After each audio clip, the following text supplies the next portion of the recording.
வணக்கம். இன்னைக்கு நாம ஒரு ரொம்பவே சுவாரஸ்யமான விஷயத்த பத்தி பார்க்க போறோம். ஏஐ மாடல்ஸ் ஒரு லேப்ல இருந்து நம்ம நிஜ வாழ்க்கைக்கு நம்ம பயன்படுத்துற ஆப்ஸ்குள்ள எப்படி வந்து சேருதுங்கிறத தான் அலச போறோம். நீங்க யோசிச்சு பார்த்திருக்கீங்களா? நீங்க விரும்பி யூஸ் பண்ற ஆப்ஸ்ல எல்லாம் ஒரு ஏஐ மேஜிக் இருக்கு இல்லையா? அது ஒரு டெவலப்பரோட லேப்ல இருந்து உங்க போனுக்குள்ள எப்படி தான் வந்து சேருதுன்னு? வாங்க அந்த சுவாரஸ்யமான பயணத்தை நாமளும் சேர்ந்து பார்ப்போம். இப்போ இந்த டெக்னாலஜி விஷயம் கொஞ்சம் சிக்கலா தோணலாம். ஆனா இத ரொம்ப சிம்பிளா புரிஞ்சுக்க ஒரு சூப்பர் ஐடியா இருக்கு. ஒரு செஃப்ப கற்பனை பண்ணிக்குங்க. அவரோட கிச்சன்ல இருந்து ஒரு ரெஸ்டாரண்ட்டுக்கு ஒரு டிஷ் எப்படி வருதோ அதே கதை தான் இந்த ஏஐ மாடலோட பயணமும். இந்த ரெண்டு விஷயத்தையும் பாருங்க, ரொம்ப தெளிவா புரியும். ஒரு பக்கம் செஃப்போட டெஸ்ட் கிச்சன். அங்க புதுசு புதுசா ரெசிபியை முயற்சி பண்ணி பர்ஃபெக்ட் டேஸ்ட்டை கொண்டு வர்றாங்க. இதுதான் ஏஐக்கு ட்ரைனிங் கொடுக்கற மாதிரி. இன்னொரு பக்கம் ஒரு பிஸியான ரெஸ்டாரண்ட். அங்க அந்த பர்ஃபெக்டான ரெசிபியை நூத்துக்கணக்கான கஸ்டமர்ஸ்க்கு வேகமா பாதுகாப்பா கரெக்டா சர்வ் பண்ணணும். இதுதான் டெப்ளாய்மெண்ட். ட்ரைனிங்குக்கும் டெப்ளாய்மெண்ட்டுக்கும் இதுதான் முக்கியமான வித்தியாசம். ஓகே, அந்த ரெசிபி எப்படி ரெஸ்டாரண்ட்க்கு வருதோ அதே மாதிரி ஒரு ஏஐ மாடல் உங்க ஆப்புக்கு வரணும்னா அது ஒரு 4 முக்கியமான ஸ்டேஜை தாண்டி வரணும். அது என்னென்ன 4 ஸ்டெப்ஸ்னு பார்த்தா, 1 மாடலை பேக்கேஜ் பண்றது, 2 அதை சர்வ் பண்றது, 3 மத்த சிஸ்டம்ஸ் கூட இன்டகிரேட் பண்றது, 4 அதோட பெர்ஃபார்மன்ஸை மானிட்டர் பண்றது. இதுல ஒவ்வொரு ஸ்டெப்பும் ரொம்ப முக்கியம். வாங்க ஒவ்வொன்றையும் கொஞ்சம் டீட்டெயிலா பார்க்கலாம். Step packaging. சிம்பிளா சொல்லணும்னா நல்லா ட்ரெயின் பண்ண ஏஐ மாடலை அது வேலை செய்ய தேவையான எல்லா கோட் ஃபைல்ஸ் எல்லாத்தையும் சேர்த்து ஒரே பண்டிலா கட்டுறது. எதுக்குன்னா அது எந்த கம்ப்யூட்டர்ல ரன் ஆனாலும் ஒரே மாதிரி கரெக்டா வேலை செய்யணும்ல, அதுக்கு தான். ஒரு ready to cook meal kit மாதிரி நினைச்சுக்கோங்களேன். 2வது ஸ்டெப் சர்விங். இப்போ பேக்கேஜ் பண்ணியாச்சுல்ல, இதை எப்படி நம்ம ஆப்ஸ் பயன்படுத்தும்? இங்க தான் ஏபிஐ அப்படிங்கிற விஷயம் வருது. ஏபிஐனா ஒரு டிஜிட்டல் கதவு மாதிரி. நம்ம ஆப் இந்த கதவு வழியா ஒரு கேள்வியை ஏஐ கிட்ட கேட்கும், ஏஐ பதில் சொல்லும்.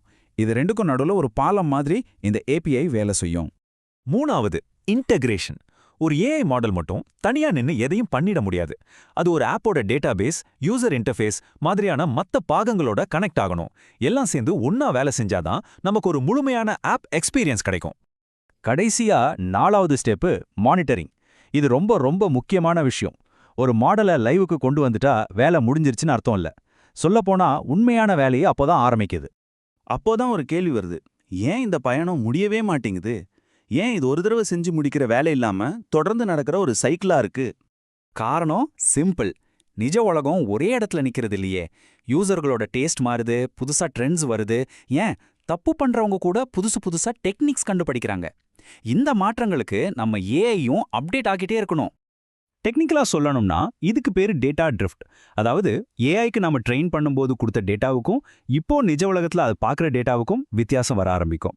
அப்போ அதோட பெர்ஃபார்மன்ஸ் குறையும். இதனால தான் நம்ம தொடர்ந்து அதை கண்காணிச்சு புது டேட்டா வச்சு ரீட்ரெயின் பண்ண வேண்டியிருக்கு.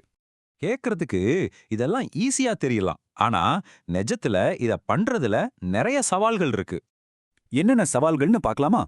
திடீர்னு லட்சக்கணக்கான யூசர்ஸ் வந்தா சிஸ்டம் ஸ்லோ ஆகாம பாத்துக்கணும். அதுக்கு பேரு ஸ்கேலபிலிட்டி. அடுத்து பதில்கள் ரொம்ப வேகமா வரணும். லேட்டா வந்தா யாருக்கும் பிடிக்காது. இது லேட்டன்சி. அப்புறம் ஒவ்வொரு தடவை ஏஐ ஒரு பதில் சொல்லும் போதும் கம்ப்யூட்டர் பவர் செலவாகும். அந்த காஸ்ட்டை கண்ட்ரோல் பண்ணணும். கடைசியா செக்யூரிட்டி. எல்லாத்தையும் பாதுகாப்பா வச்சுக்கணும். இப்படி நிறைய இருக்கு. இந்த விளக்கத்தை பார்த்ததற்கு ரொம்ப நன்றி. நாலேஜ் ஈக்விட்டி பார்ட்னர்ஸ் ஒரு பன்மொழி சேனல். இங்கே உங்க அன்றாட வாழ்க்கையை இன்னும் திறமையா மாத்துறதுக்கு தேவையான நடைமுறை அறிவை பகிர்ந்துக்கிறோம். எங்களோட இந்த முயற்சி உங்களுக்கு பிடிச்சிருந்தா மறக்காம சப்ஸ்கிரைப் பண்ணுங்க, லைக் பண்ணுங்க, உங்க நண்பர்கள் குடும்பத்தினர் கூட ஷேர் பண்ணுங்க. எல்லாரும் சேர்ந்து அறிவை தேடுற இந்த பயணத்தை எப்பவும் உயரத்துல வைப்போம். அடுத்து என்ன வரப்போகுது தெரியுமா? ஏஐயோட இந்த ஒவ்வொரு ஸ்டேஜ்லயும் என்னென்ன வேலைகள் இருக்கு, அதுக்கு என்ன திறமைகள் தேவைன்னு பார்க்க போறோம். நீங்க ஒரு இன்ஜினியரா இருக்கணும்னு அவசியமே இல்ல. உங்களுக்கும் இதுல ஒரு சூப்பரான இடம் இருக்கலாம்.